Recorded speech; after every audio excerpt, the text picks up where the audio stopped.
There are moments in life when you just know, like deep in your bones, that something's not right, even if there's no siren, no phone call, not even a barking dog to tip you off. That night for me, it was 1:17 a.m. And all I heard was this strange, metallic whirring coming from outside, just sharp and rhythmic, like somebody going to town with a dentist's drill on a piece of steel. I remember just laying there halfway between a dream and that pit in your stomach feeling and thinking, okay, is this it? Is this the night something finally goes sideways? I peeled back my curtain and there she was, Karen. And yes, I know every neighborhood's got a Karen, but this wasn't your run-of-the-mill complainer. This was our HOA president, the self-appointed sheriff of the cul-de-sac, kneeling in her bathrobe and fuzzy slippers at the foot of my driveway, holding what looked like a cordless drill up to my mailbox, like she was about to perform emergency surgery. The porch light caught her face just enough to make it look like something out of a low-budget horror flick. For a second I thought I was dreaming, but then I remembered my mailbox. It wasn't just a mailbox. That thing was a federally approved USPS-grade lockbox with a hidden motion-triggered camera installed after 2 of my packages vanished and the post office started a pilot program for mail theft. So right then and there I had her. Full color, full audio. Karen in all her suburban glory committing a federal offense in her slippers. Let me back up a sec. See, a week earlier, Karen had sent me a letter printed on official HOA letterhead and everything saying my mailbox looked aggressively industrial and posed a security threat to the children. The thing is, it looked like a small safe, no more, no less. But after losing a few important pieces of mail, including a mortgage refi, I figured I was done playing games with package thieves. Apparently, Karen wasn't done playing games with me. She went on the HOA Facebook group, whipping up her 3 favorite cronies, saying my mailbox was making the neighborhood look like a prison yard. Most folks rolled their eyes, but that wasn't enough for her. She wanted a show. And here's the kicker. While she's drilling away my mailbox, cam is rolling, and then she does something even crazier.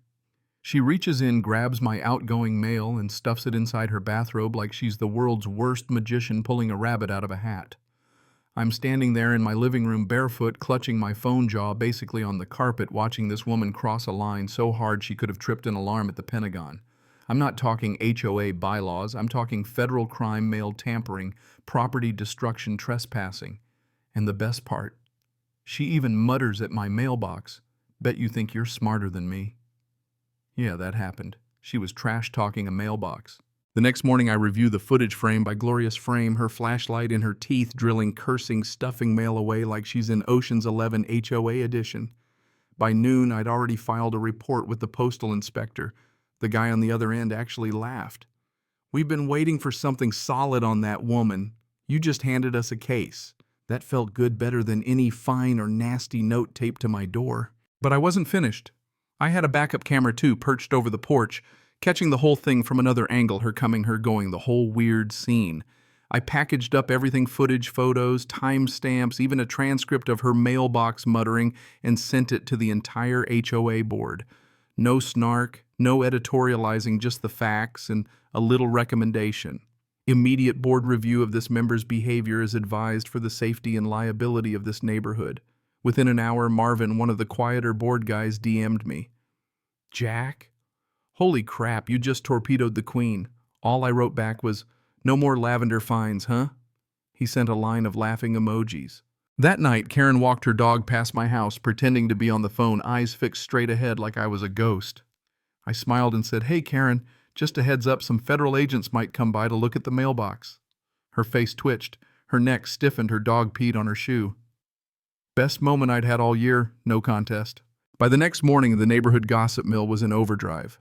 Karen, never one to back down, posted in the Facebook group, warning everyone about suspicious surveillance equipment showing up in mailboxes. She called my camera a privacy violation, claimed it might be illegal, and encouraged everyone to check their own boxes for devices. Normally, her posts would get a stream of likes from her little fan club Jeff with the clipboard, Rhonda with her bylaw binder Stuart, who once threatened to sue over a Halloween inflatable, but this time, awkward silence. A few neighbors even asked for specifics, and Karen just danced around the questions, desperate and cornered. Midday, a government sedan rolled down our street. Two guys in suits with a briefcase got out, and Karen happened to be outside with her watering can. She froze, watching like someone just dropped a nuke. The agents knocked on my door. I handed over everything: SD cards, photos, even the backup footage. They were calm, polite, and very, very interested.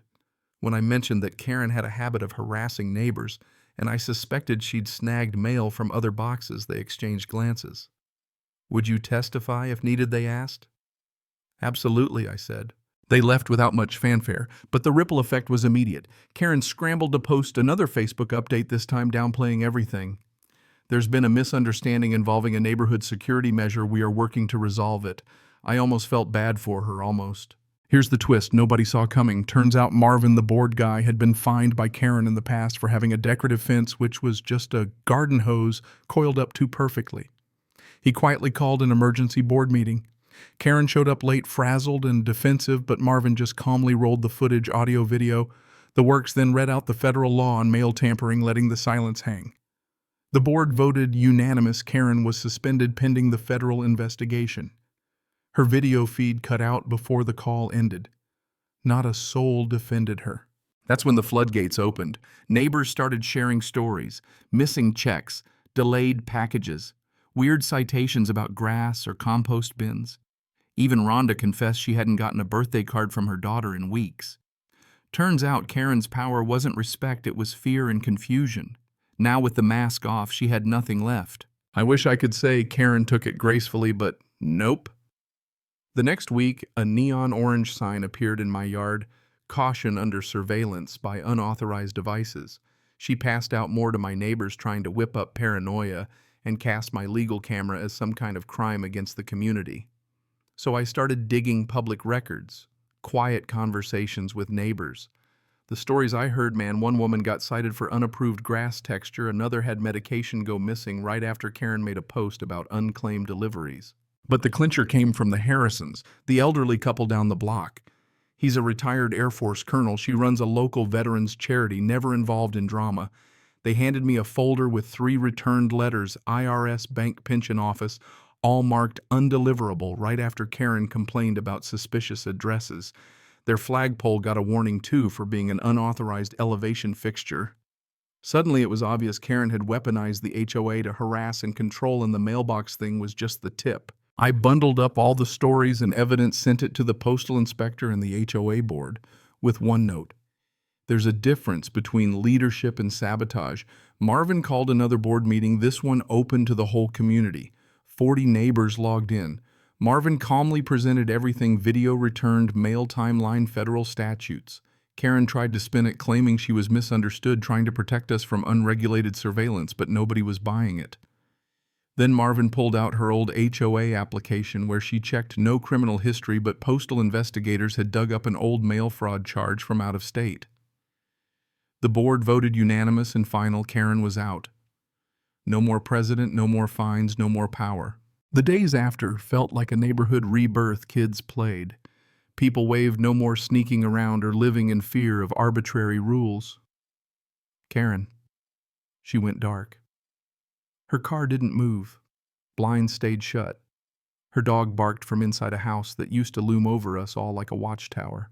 But just when you thought it was over, Karen doubled down.